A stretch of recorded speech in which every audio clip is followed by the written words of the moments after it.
Scientists have found signs of biological immortality in a marine animal with tissue that may live indefinitely. The animal, a type of sea cucumber called Solus fabricae from North Atlantic Ocean, has a truly unique longevity trick, which has astonished researchers because they noticed that the detached body part of the animal kept surviving and growing independently. When researchers removed a tissue from the species, it did not simply die or decay, but instead healed itself, reorganized internally, and continued living for 3 years without any lab conditions or added nutrients.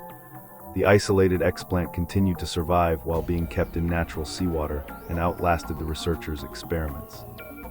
The results have baffled scientists because having tissue survive that easily is unheard of and had never been seen before, not from any known animal on Earth. Even when animal tissue is kept in special solutions to extend its longevity, it typically survives only about 9 weeks in the laboratory. But the sheer longevity of the specimen isn't the only reason it's unprecedented. Another is the fact that the sea cucumber tissue survived in ordinary seawater, an environment full of bacteria and other microbial organisms. The rich environment full of bacteria and all the organic matter was actually feeding them and allowing the tissue to heal and grow. To find out more, researchers removed some additional tissue fragments from the sea cucumber's tube feet, groups of tube feet called ambiacra, tentacles, and body wall sections.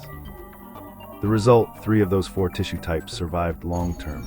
Deep body wall sections decayed within 37 days, and shallow body sections lasted 54 days. The tube feet, ambulacra, and tentacles tissue all healed and continued living well beyond the formal 1-year study period, with monitoring extending past 3 years. Some explants survived even while buried under roughly 10 millimeters of mud in holding tanks. The tissue explants followed a clear healing sequence. In the first week, damaged cells shed from wound edges and surrounding tissue curled inward to seal the opening. 6 days later, all wounds had fully closed, resolving into neat, clean edges. Tube feet shrank 23% in the first week, recovered to their original size within 2 to 4 months, and eventually grew larger than before removal. Immune cells called coelomocytes drove much of the healing.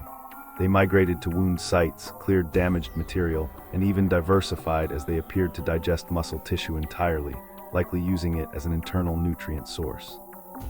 Separately, the tissue also absorbed dissolved amino acids directly from the surrounding seawater, showing it could feed itself from its environment without the need for a mouth or gut. Researchers also tested tissue from 6 other echinoderm species, including sea urchins, sea stars, and other sea cucumbers, but none survived beyond 104 days.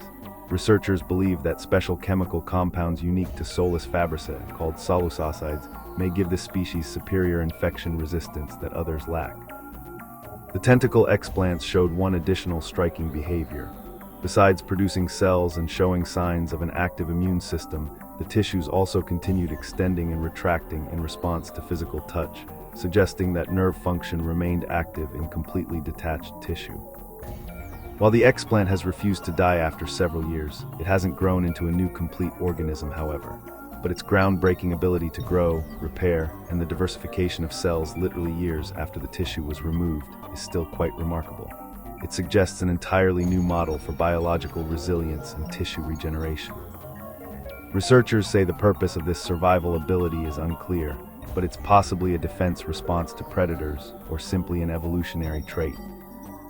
The finding challenges assumptions of what's possible for tissue immortality and opens up exciting possibilities in the biomedical field. These immortal marine animal tissue pieces could eventually serve as an ethical model for studying regeneration, healing, aging, and drug testing.